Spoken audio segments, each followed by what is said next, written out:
Bradesco. Entre nós, você vem primeiro. Boa noite. Boa noite. O influenciador Ítalo Santos foi preso na região metropolitana de São Paulo. Ele é investigado por suspeita de exploração de menores em vídeos divulgados na internet. O influenciador estava numa casa de luxo com outras 7 pessoas. Ítalo deve passar por audiência de custódia neste sábado. A Polícia Civil cumpriu os mandados de prisão preventiva logo pela manhã, de acordo com a ordem da Justiça da Paraíba. O influenciador Ítalo Santos, de 28 anos, e o companheiro dele, Israel Nata Vicente, conhecido como Euro, foram detidos. Eles estavam nesta casa de luxo em Carapicuíba, região metropolitana de São Paulo. Aparentemente é uma casa alugada. Houve aí um levantamento de investigação e inteligência, sempre em apoio à Paraíba, e esse levantamento poderia ter frutificado ou não. E positivo aí, e conseguimos achar o veículo, e o veículo estava diante dessa casa em Carapicuíba. Segundo a Justiça, a prisão é necessária para impedir novos atos de destruição ou ocultação de provas e evitar a intimidação de testemunhas. Foram apreendidos um veículo e 8 celulares que vão ser analisados nas investigações. Ítalo Santos e Israel Vicente passaram por exame de corpo de delito no Instituto Médico Legal de São Paulo e amanhã devem se apresentar para a audiência de custódia. Eles vão entrar no sistema prisional comum porque é prisão preventiva. Aí fica a cargo da Justiça da Paraíba se comunicar com a Justiça de São Paulo, providenciar, se for o caso, o recambiamento do preso. A defesa de Ítalo Santos e Israel Vicente afirma que eles são inocentes. A simples leitura da decisão demonstra que a gente está diante de uma decisão ilegal. É entrar com habeas corpus diante dessa decisão ilegal, dessa decisão carente de fundamentação judicial mínima e aguardar a decisão. Ele vai sair com fé em Deus. Polícia investiga se Ítalo Santos cometeu crimes como tráfico de pessoas, exploração sexual e trabalho infantil. E especialistas alertam para a falta de segurança nas redes sociais quando o assunto é a exposição de menores. Menino de 7 anos é atingido por bala perdida dentro da escola durante a aula de educação física no Rio de Janeiro. Donald Trump e Vladimir Putin participam de encontro histórico para discutir cessar fogo na Ucrânia. Desemprego atinge a menor taxa da série histórica em 18 estados brasileiros. Ministro do Supremo, Cristiano Zanin, marca data para julgamento de Jair Bolsonaro e de outros 7 réus. Amanhã é dia de Brasileirão. O Lanterna Esporte busca a vitória contra o São Paulo no Recife, com transmissão da Record R7 e Record Plus.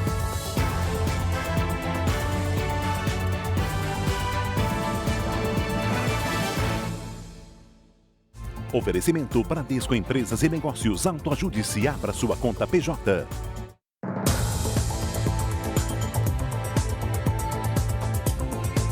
Estamos juntos para você entender que as investigações que levaram à prisão hoje do influenciador Ítalo Santos e do companheiro dele apontam para crimes como tráfico de pessoas, exploração sexual e trabalho infantil. As denúncias contra Ítalo Santos ganharam força na semana passada com um vídeo do influenciador Felipe Bressanin, o Felca, que chama a atenção para conteúdos que alimentam redes de pedofilia na internet. É uma investigação que já tem um tempo que vem acontecendo e que tem uma robustez muito grande, de tal forma que o Poder Judiciário, com a representação assinada pelo Ministério Público e pela Delegacia de Crimes Cibernéticos, de pronto deu os mandados de prisão, porque se trata de questões muito sérias e graves. O despacho da Justiça da Paraíba afirma que as provas apuradas até agora indicam crimes como tráfico de pessoas, exploração sexual, trabalho infantil artístico irregular em redes sociais, além de constrangimento de crianças e adolescentes.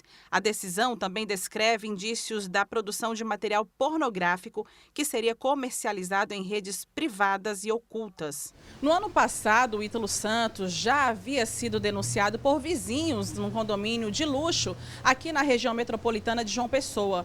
De acordo com as queixas, o influenciador promovia festas com música alta e a participação de adolescentes dançando em trajes sexuais. Uma casa do influenciador na capital paraibana foi alvo de busca e apreensão nesta quarta-feira. As imagens mostram a porta trancada e o local vazio. Horas depois, um veículo adesivado com as iniciais de Ítalo Santos foi localizado em outro bairro. Os perfis dele nas redes sociais estão bloqueados e Ítalo foi proibido de ter contato com menores de idade. Em uma única conta na internet, ele acumulava mais de 17 milhões de seguidores. Não só o que ele fazia, mas também as pessoas que queriam assistir a isso, né? E a prisão de Ítalo Santos, que tem esses milhões de seguidores nas redes sociais, reacendeu a discussão sobre a proteção dos menores no mundo virtual. Para especialistas que foram ouvidos pelo Jornal da Record, as redes sociais não garantem segurança para crianças e adolescentes. A adultização significa induzir ou obrigar uma criança ou adolescente a se comportar como um adulto. Isso fica ainda mais grave quando esses menores se tornam vítimas de sexualização. Justamente o que Ítalo Santos é investigado por fazer nas redes sociais. Ele é um deles, né? Precisamos informar esses pais da importância deles olharem o que os seus filhos estão fazendo. Os vídeos publicados por Ítalo com menores, segundo especialistas, colocam as crianças em perigo. Hoje, o que a gente vê é uma internet que não garante segurança para quase nenhum usuário, que dirá para usuários mais vulneráveis, como é o caso de crianças e adolescentes. Segundo especialistas, curtidas e comentários fazem crianças e adolescentes se sentirem importantes, mas essa necessidade de ganhar atenção pode provocar uma série de distúrbios psiquiátricos. Ela vai ter problemas, muitas vezes, de autoestima, de desenvolvimento psicoemocional. Se ela começa com a questão da sexualidade, muitas vezes elas têm transtornos de ansiedade, transtornos depressivos. A pesquisadora da Universidade Federal do Rio de Janeiro acredita que Ítalo seja apenas um exemplo entre muitos influenciadores que continuam a explorar crianças e adolescentes nas redes sociais. Conteúdos que muitas vezes são ressignificados por pedófilos e que viram moeda de troca em redes mais obscuras. E olha, a Justiça de São Paulo concedeu liberdade provisória ao empresário Sidney Oliveira, dono da rede de farmácias Ultrafarma. Ele foi preso, você se lembra, na última terça-feira, na operação que investiga um esquema bilionário de corrupção envolvendo a Secretaria da Fazenda do Estado de São Paulo. Segundo o Ministério Público, a fraude movimentou mais de R$1 bilhão em propinas para o ressarcimento irregular de impostos. Mário Otávio Gomes, diretor da Fast Shop, também será solto.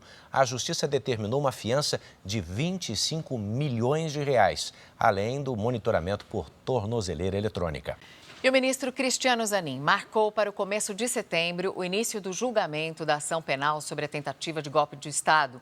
Nesta etapa serão julgados os réus do Núcleo 1, certo? Cristina Lemos. Isso mesmo, Mariana. Boa noite, Edu. Boa noite para você. E já preocupam essas datas porque são muito perto, acontece muito perto do 7 de setembro, onde estão previstos muitos protestos. Agora, estão previstas, por enquanto, 5 sessões para o julgamento do ex-presidente Jair Bolsonaro e de outros 7 réus acusados pela Procuradoria-Geral da República. O julgamento vai começar em 2 de setembro, na primeira turma do Supremo.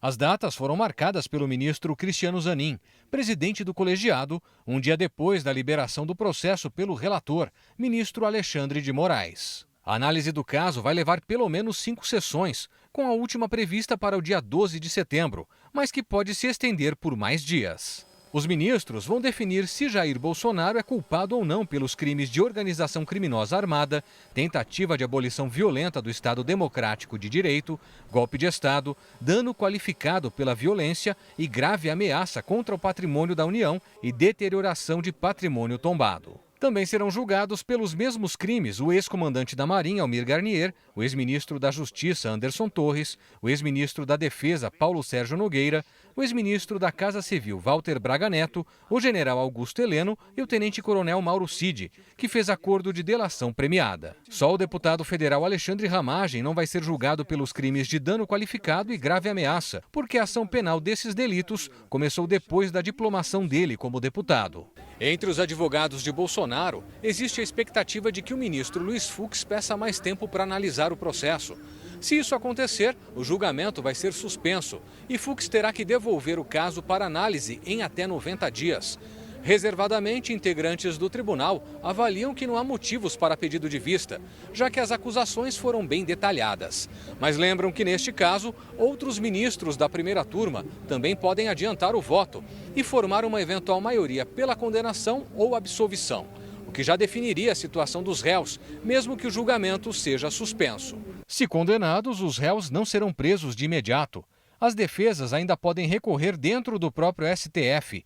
Eventuais prisões só ocorrem depois que todos os recursos forem esgotados. O ministro Nunes Marques, do Supremo Tribunal Federal, votou contra a condenação da deputada federal Carla Zambelli por porte ilegal de arma. Na véspera do segundo turno das eleições de 2022, Zambelli perseguiu um homem com uma pistola em São Paulo. 6 ministros já haviam formado maioria pela condenação a 5 anos e 3 meses de prisão e perda do mandato nesta acusação. Portanto, nesta acusação, o julgamento está agora em 6-1 pela condenação. A deputada fugiu para a Itália ao ser condenada a 10 anos de prisão por invasão ao sistema do Conselho Nacional de Justiça. Ela está presa em Roma. Um helicóptero do Corpo de Bombeiros pousou hoje de manhã em uma das principais vias expressas do Rio para fazer um resgate. O acidente envolveu 3 carros e aconteceu na linha vermelha que liga a capital à Baixada Fluminense. 4 pessoas ficaram feridas. A via ficou interditada por cerca de 3 horas. O helicóptero dos bombeiros foi acionado para fazer o resgate de um homem. O helicóptero pousou na pista, você viu. A vítima foi levada para o hospital e está internada em estado grave.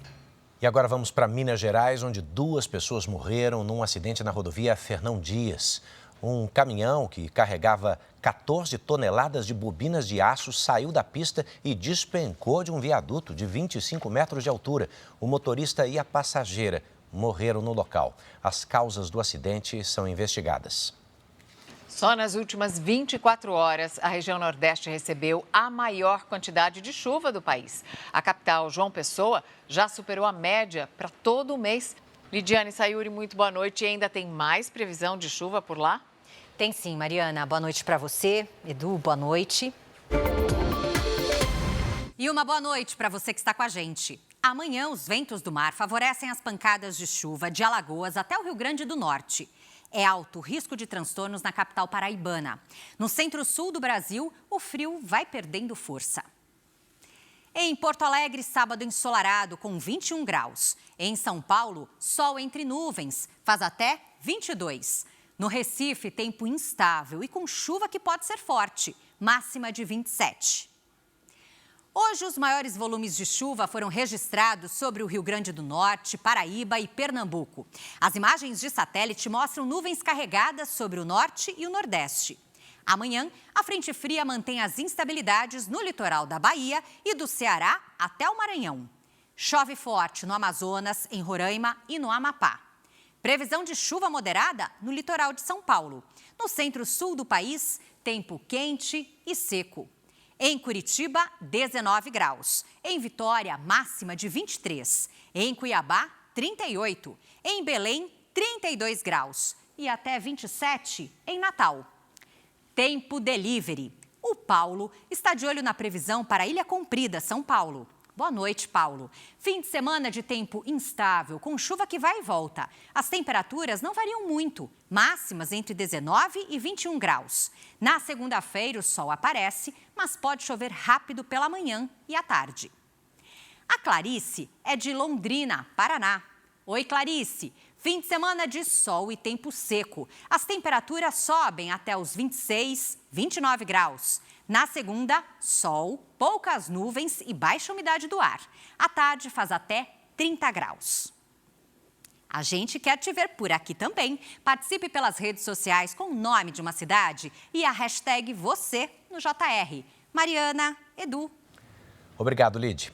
Ainda hoje você vai ver, a polícia confirma que a arma usada para matar um gari em Belo Horizonte é a mesma encontrada na casa do suspeito. E veja a seguir, amanhã, a partir das 6 da tarde, tem Esporte São Paulo pelo Campeonato Brasileiro aqui na Record. O Sport busca a primeira vitória em casa na competição e quer quebrar jejum, que já dura 10 anos contra o São Paulo.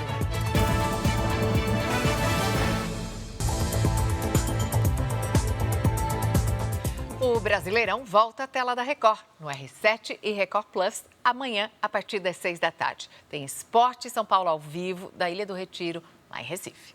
Bom, o São Paulo está embalado, né? Depois da chegada do técnico Hernan Crespo. E o Sport tem 4 jogos aí sem derrota. E com o Daniel Paulista no comando, a equipe vai dando sinais de que pode evoluir no campeonato. Mas quem vai dizer isso pra gente, se é verdade ou não, é o Pedro Ramiro, que está conosco. Boa noite, Pedro. Boa noite, Eduardo. Boa noite, Mariana. Essa é a grande vontade das duas equipes, de fato, decolarem, né?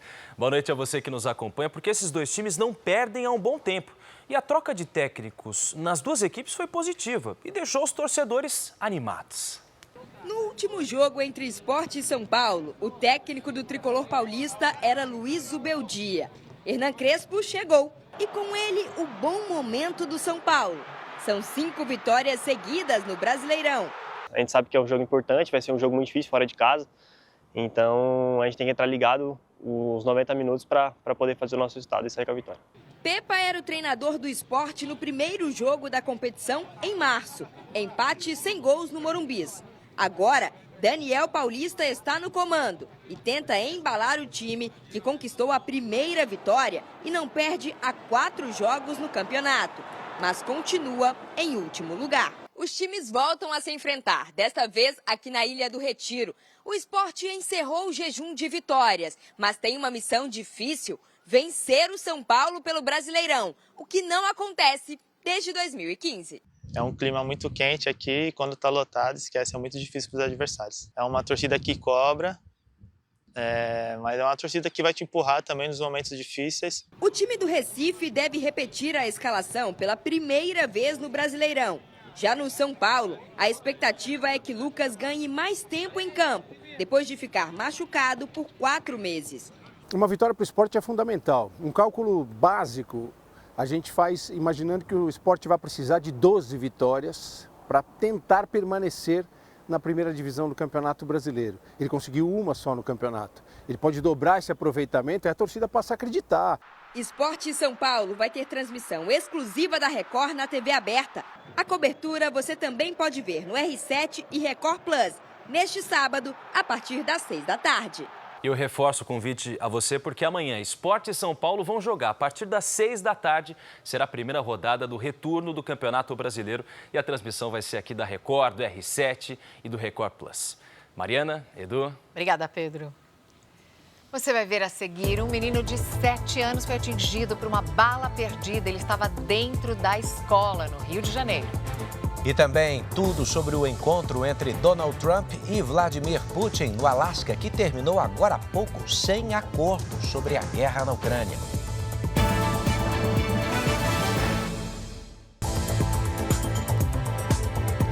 O desemprego no Brasil é o menor desde 2012. No segundo trimestre, a taxa ficou em 5,8%, com 18 estados em queda no número de desempregados.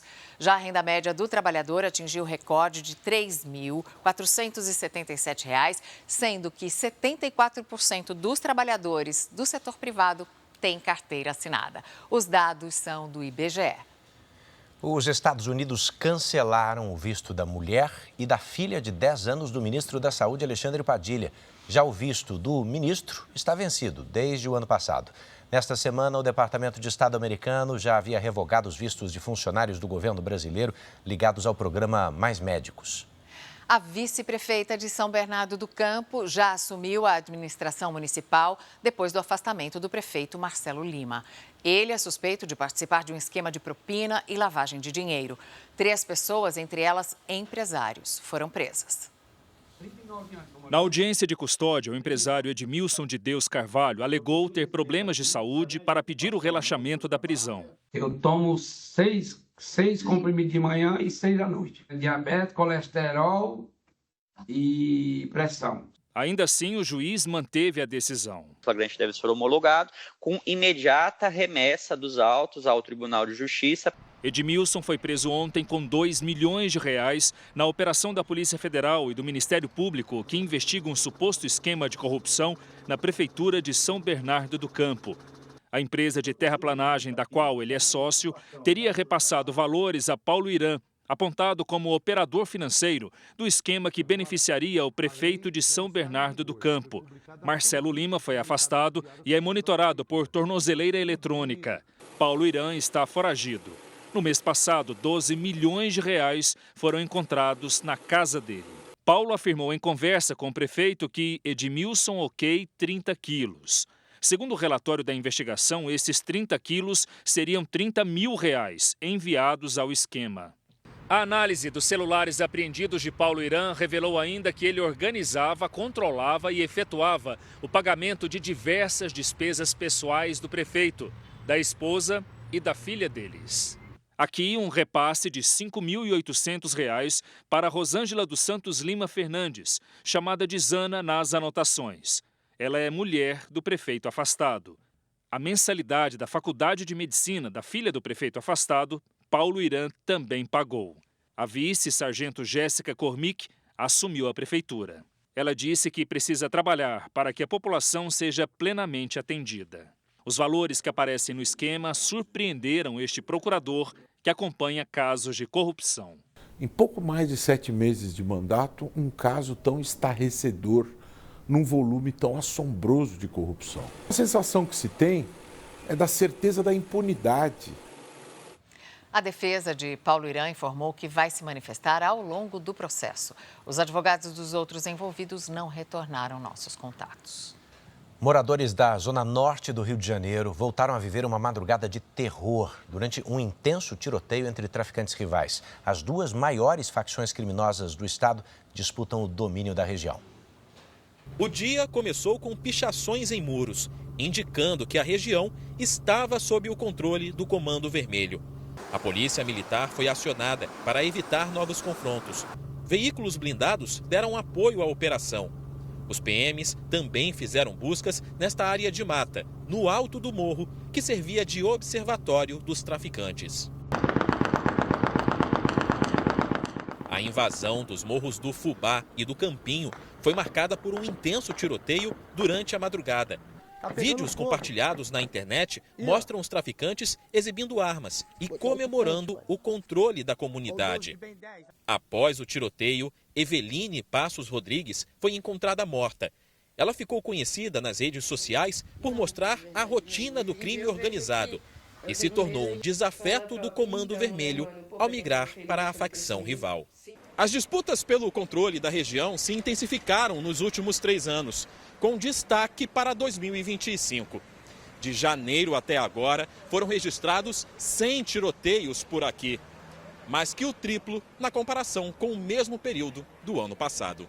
O tráfico ele não se autossustenta, ele precisa cada vez mais de usuários e também de agregar outros serviços, gás, transporte, controlar toda a forma de exploração financeira daquela localidade. Quanto maior for a localidade, maior o retorno financeiro daquela facção criminosa.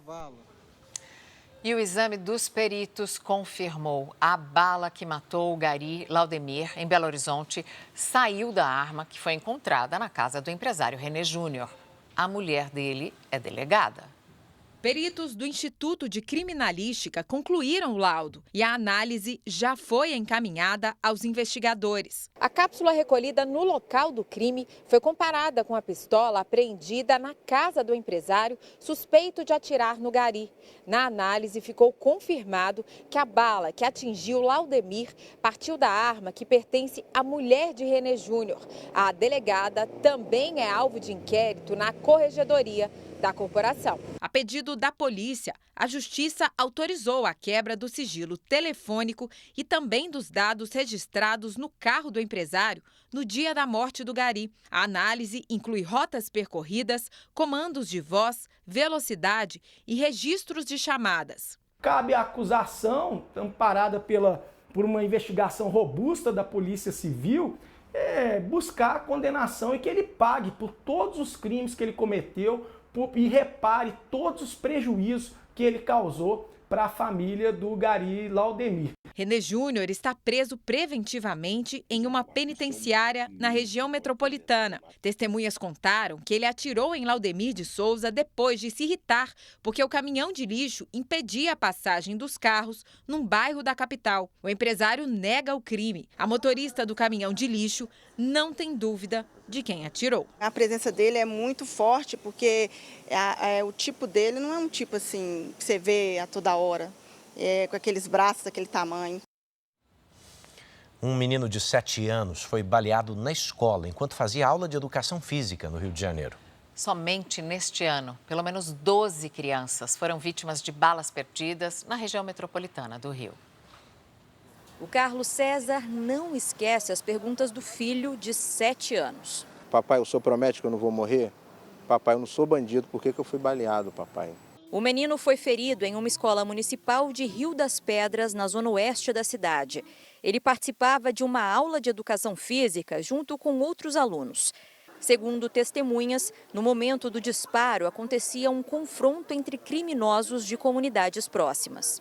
Desde o começo do ano, pelo menos 12 crianças foram baleadas na região metropolitana do Rio. O levantamento mostra ainda que a idade das vítimas não passa dos 11 anos. 2 delas morreram. Para esse especialista em segurança pública, as instalações da escola acabam impactando na segurança dos alunos. São situações raras de acontecer, mas acontecem com um padrão regular e esse padrão é colocado principalmente nos espaços abertos e majoritariamente nas quadras. A vítima já recebeu alta, mas segundo a família, ainda precisa de apoio psicológico. Hoje ele está com trauma, saiu do hospital falando, pai, não quero ir mais para a escola, e agora? O que eu falo para ele? Que terrível. O ex-diretor da Polícia Rodoviária Federal, Silvinei Vasquez, foi condenado por uso político da corporação nas eleições presidenciais de 2022. A decisão foi unânime e é do Tribunal Regional Federal da 2ª Região. De acordo com o Ministério Público, Silvinei usou a estrutura da Polícia Rodoviária Federal para promover o então presidente e candidato à reeleição, Jair Bolsonaro. O ex-diretor ainda vai ter que pagar multa de quase R$550 mil. Ainda cabe recurso. Nós não conseguimos contato com o Silvinei Vasquez. O presidente Lula participou hoje da inauguração de uma montadora no interior de São Paulo. A fábrica está habilitada no programa Mover, que estimula a produção de veículos que emitem menos gases poluentes. A estimativa é de que essa empresa produza até 30 mil veículos por ano. Durante a cerimônia, o presidente Lula rebateu a afirmação do presidente americano Donald Trump de que o Brasil seria um mau parceiro comercial e chamou o tarifaço de turbulência desnecessária. O caminho escolhido pelo governo federal para amenizar os efeitos das tarifas americanas sobre a economia brasileira vai ter impacto nos gastos públicos. Então, vamos conversar com Cris Lemos, porque vem aumento de despesas aí, né, Cris? Vem sim, Edu. Olha, começa que vão ficar de fora do cálculo da meta fiscal quase 9 bilhões de reais. Aliás, mais de 9 bi. Além disso, as linhas de crédito facilitado e o adiamento na cobrança de impostos para os exportadores podem deixar as contas públicas ainda mais no vermelho. O Palácio do Planalto decidiu que 9 bilhões e meio dos 30 bilhões de reais do socorro às empresas não serão contabilizados no regime fiscal. A meta do Ministério da Fazenda para este ano é que o país tenha déficit zero. A tolerância é de até 0,25 ponto percentual. O governo também excluiu da meta fiscal a devolução do dinheiro a aposentados e pensionistas, vítimas de fraudes no INSS. Mesmo assim, o déficit primário projetado para este ano está em 26 bilhões e 300 milhões de reais, dentro do limite de tolerância. Os gastos têm elevado a relação entre dívida pública e PIB. Em junho, estava em 76% do produto interno bruto. A estimativa é que em 2028 a dívida chegue ao equivalente a 84% de tudo que é produzido no país. Na visão de especialistas, o descontrole nos gastos aumenta a necessidade de endividamento, eleva o custo do crédito, pressiona a inflação e afeta a confiança do mercado financeiro. Em resumo, mais gastos sem compensação ampliam as incertezas e dificultam o controle dos preços e dos juros. A ministra do Planejamento, Simone Tebet, afirmou que o pacote de ajuda às empresas vai ter pouco impacto nas contas públicas. No entanto, essa é uma situação específica, um evento que pegou o governo de calças curtas e, portanto, é preciso haver a reação no sentido de auxiliar ou amenizar a situação das empresas. Agora, é claro que o desejável seria que o governo fizesse um contingenciamento, uma contenção de outros gastos para colocar essas novas necessidades que apareceram. Nós procuramos os Ministérios da Fazenda e do Planejamento, mas não tivemos retorno. Já a Confederação da Agricultura e Pecuária apresentou hoje respostas técnicas ao governo dos Estados Unidos, pelas afirmações de que o Brasil adota práticas ilegais de comércio. A CNA pretende enviar representantes para a audiência pública sobre o caso em setembro. A regulação das redes sociais no Brasil vai ser feita em 2 projetos de lei que devem chegar ao Congresso na semana que vem. A proposta que irá regular o conteúdo das plataformas digitais está em discussão no Ministério da Justiça. Já a parte econômica fica a cargo do Ministério da Fazenda. O projeto de lei em discussão no Ministério da Fazenda vai dar mais poderes ao Conselho Administrativo de Defesa Econômica, o CAD. Atualmente, apenas práticas identificadas como abusivas passam pelo órgão, como acordos de exclusividade. A ideia é que a instituição também possa coibir a formação de oligopólios nos mercados de atuação das Big Techs. O que vai mudar com o projeto, primeiro, além de ter uma estrutura mais especializada, é a possibilidade de a gente criar normas e não apenas investigar fatos. Hoje, o CAD ele somente atua em cima de uma conduta que já ocorreu, essa conduta vai ter uma reclamação para o CAD vai investigar e depois vai aplicar a punição, se for o caso. Se a lei for aprovada no Congresso, deve estabelecer um faturamento mínimo para definir quais empresas vão estar sujeitas às regras. A ideia é que sejam consideradas as Big Techs com faturamento superior a 5 bilhões de reais no Brasil e 50 bilhões de reais no mundo. Isso significa que empresas com faturamento menor ficariam de fora de normas mais duras. A proposta do governo brasileiro é seguir uma tendência já adotada na União Europeia, no Canadá e na Austrália. Na União Europeia, as empresas que mais faturam, como Google, Amazon, Apple, Meta e Microsoft, passam por regulação específica. Por aqui, pelo menos 10 empresas devem seguir regras mais rígidas. Além dessa proposta, o projeto de lei para regular o conteúdo das redes sociais no país também vai ser enviado ao Congresso Nacional na semana que vem. O ministro Dias Toffoli, do Supremo Tribunal Federal, anulou todos os atos da Operação Lava Jato e do ex-juiz Sérgio Moro contra o ex-tesoureiro do PT, João Vacari Neto. A defesa alegou que o caso é similar ao do advogado Guilherme Gonçalves, que atuou em campanhas políticas no Paraná e já teve as condenações anuladas.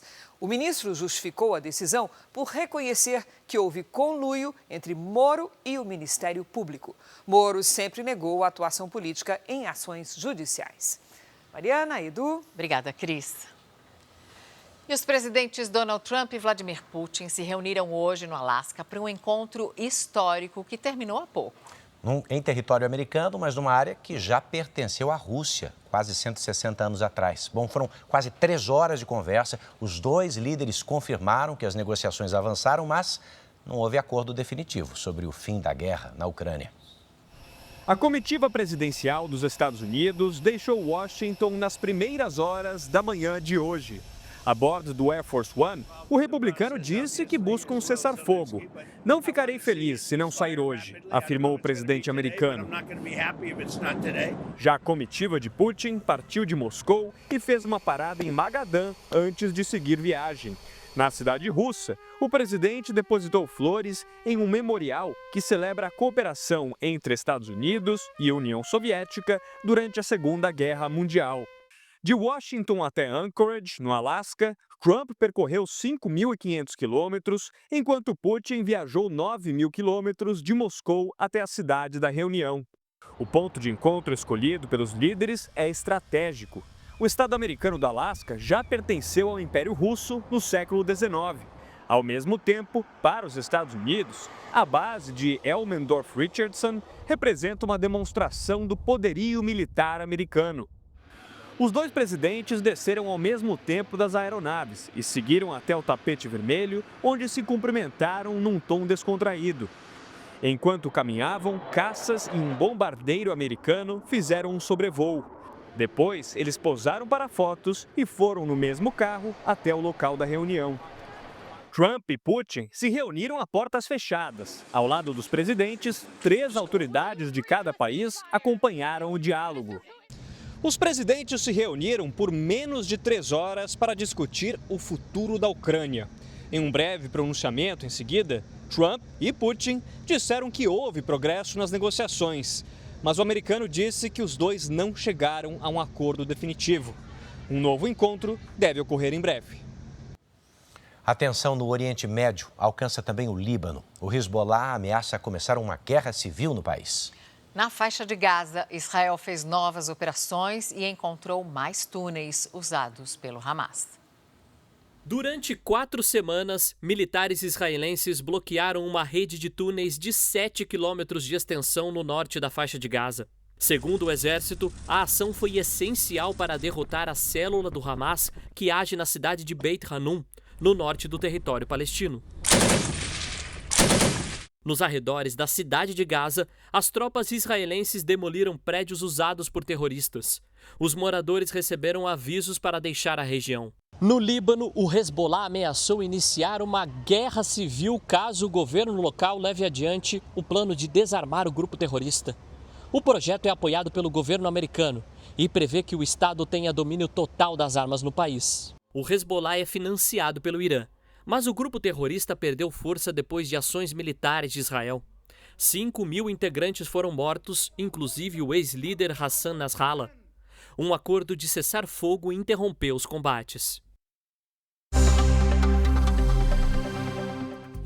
Na Espanha, incêndios florestais destruíram uma área de mais de 148 mil hectares. Estradas foram bloqueadas para evitar que os motoristas se aproximem das regiões atingidas. Hoje, 2 aviões da França chegaram para reforçar o combate às chamas. Mais de 190 pessoas morreram em apenas um dia depois de fortes chuvas no Paquistão. Houve inundações e deslizamentos de terra. Socorristas buscam por sobreviventes. Em uma missão de resgate, um helicóptero caiu. Os 5 tripulantes não resistiram. O governo da Argentina atualizou para 100 o número de mortes causadas por fentanil contaminado em hospitais desde maio. O presidente Javier Milei acusou aliados da oposição de encobrir um laboratório local ligado à produção do anestésico, que foi infectado por bactérias.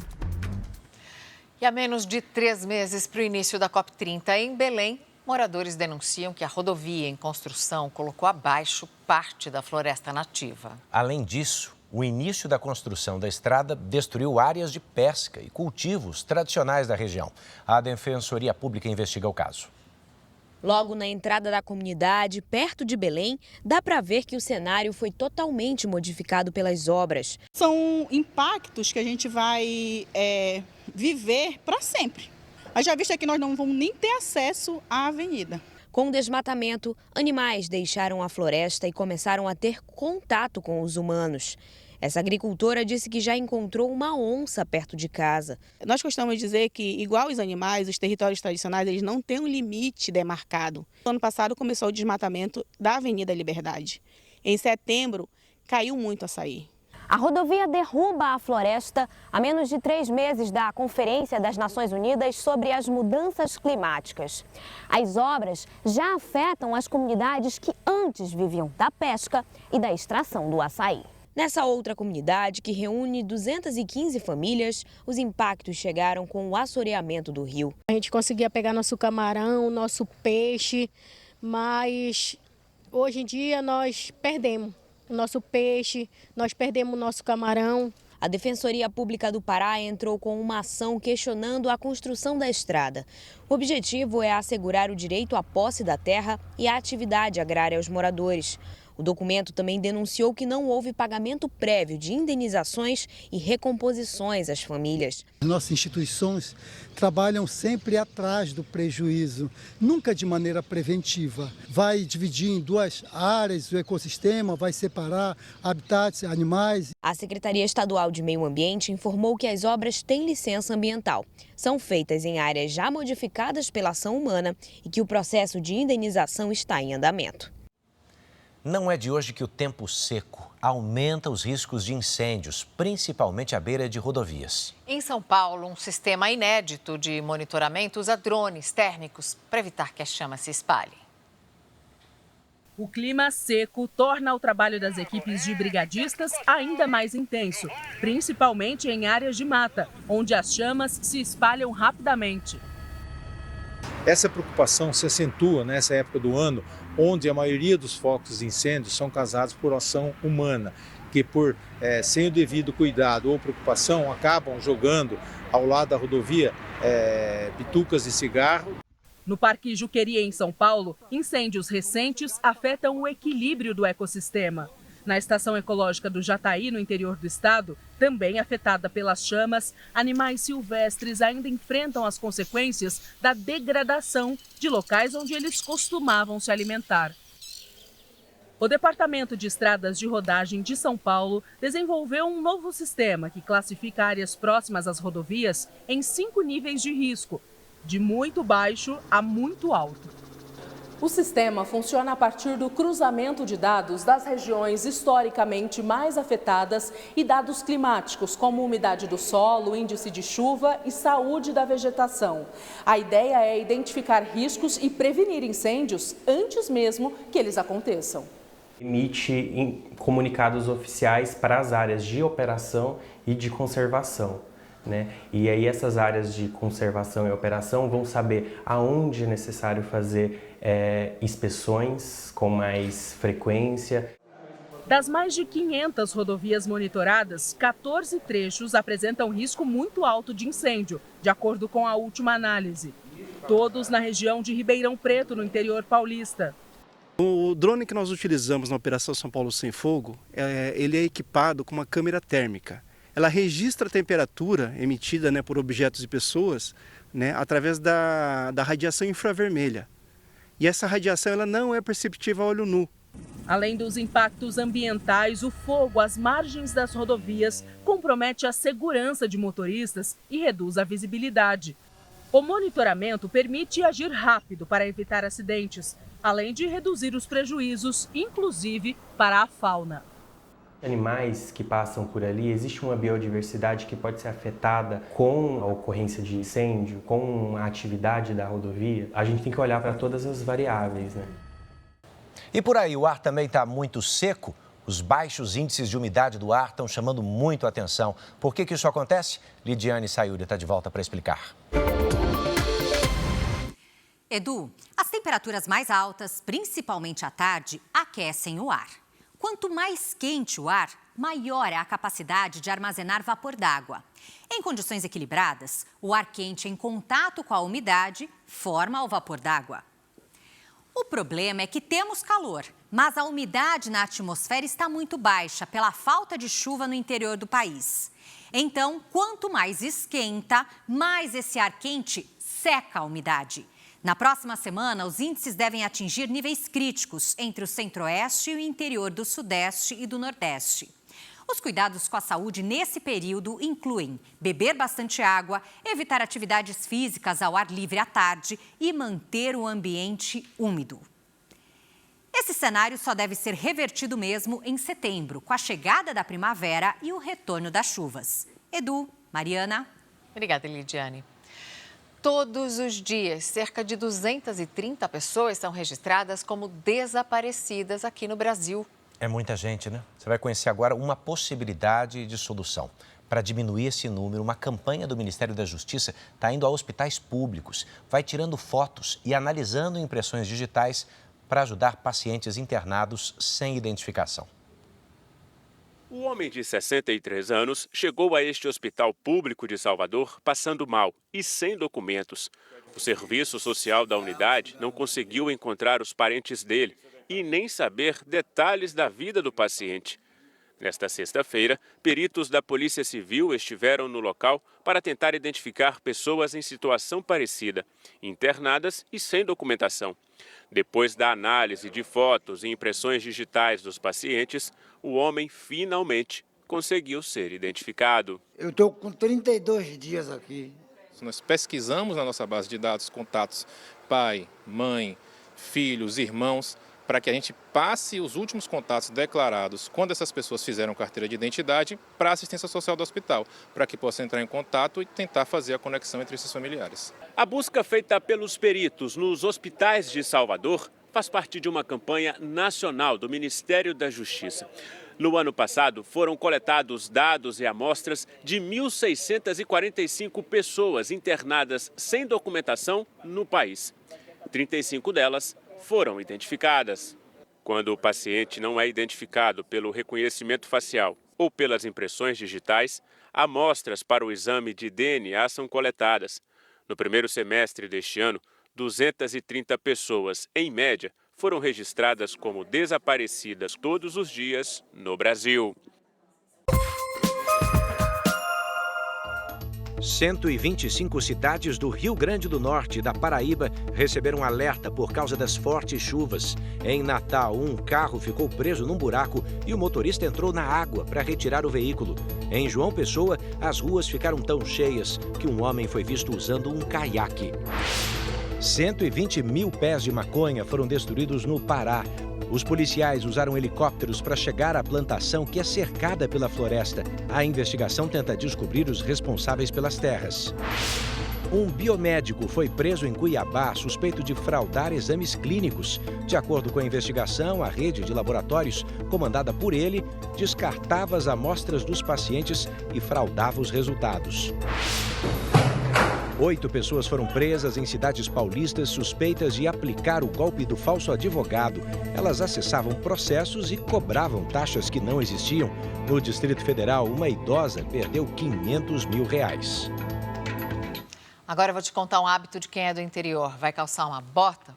Antes de botar no pé, tem que chacoalhar e ver se não tem nada dentro.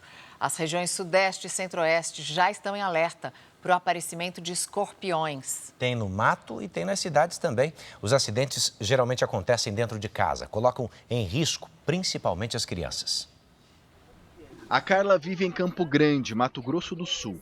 Ela foi picada por escorpiões dentro de casa 2 vezes este ano. Depois eu senti uma tontura, uns enjoos, só que aí foi passando conforme as horas, né? Deu umas 3 horas e já estava bem. A segunda vez que foi no pé, eu só senti a queimação. Na cidade, agentes de saúde visitam os endereços que tiveram acidentes com escorpiões. Na casa da Pamela foi esta semana. Ela ainda se recupera. Estava tomando meu café da manhã, aí eu estava sentada na mesa, o escorpião caiu bem no meio dos meus braços. O escorpião é uma praga urbana que surge em maior quantidade entre os meses de agosto e dezembro, quando o calor e a umidade costumam aumentar. Do início do ano até agora, Mato Grosso do Sul registrou mais de 3.600 acidentes com escorpiões. 60% desses casos considerados graves, porque envolveram crianças menores de 10 anos. Adrian Martins tinha 5 anos e morreu no início do mês ao ser picado por um escorpião. A Valentina, de 8, também não resistiu ao ataque enquanto brincava no quintal. No interior paulista, o Cauã, de 10 anos, foi outra vítima. Em todo o estado de São Paulo foram registrados mais de 24 mil acidentes com escorpiões neste ano. Na capital paulista, o bairro de Perdizes está em alerta há 3 meses por causa da presença de escorpiões. Exterminar as populações de escorpião vai ser muito difícil. O que a gente tem que fazer? A gente tem que se educar para aprender a conviver com a possibilidade dessa praga estar na sua casa. É um perigo mesmo. E a gente volta a falar agora sobre a prisão do influenciador digital Ítalo Santos. O repórter Rogério Guimarães tem os detalhes para a gente. Boa noite, Rogério. Boa noite, Edu, Mariana, boa noite a todos. O influenciador Ítalo Santos e o companheiro dele estão detidos na carceragem de uma delegacia em Carapicuíba, na região metropolitana de São Paulo. Eles foram detidos hoje em uma casa de luxo na mesma cidade. A defesa considera as prisões ilegais, reforça que ambos são inocentes e que vai pedir a liberdade dos dois. Segundo a polícia, Ítalo e Israel permaneceram em silêncio no depoimento. Ítalo Santos é investigado por suspeita de exploração de menores em vídeos divulgados na internet. Eles devem passar por audiência de custódia amanhã. Também neste sábado, os advogados devem dar entrada nos pedidos de liberdade. Edu, Mariana. Obrigado, Rogério. A gente fica por aqui. À 00:30 tem mais JR para você. Confira essa edição na íntegra e também a nossa versão em podcast no Record Plus e em todas as nossas plataformas digitais. E lembre-se que a programação da Record está disponível ao vivo e de graça no Record Plus. Agora você fica com Paulo Apóstolo e logo após Reis tem episódio inédito de Quilos Mortais. Não perca. Uma boa noite, bom fim de semana. Boa noite. Eu te vejo amanhã.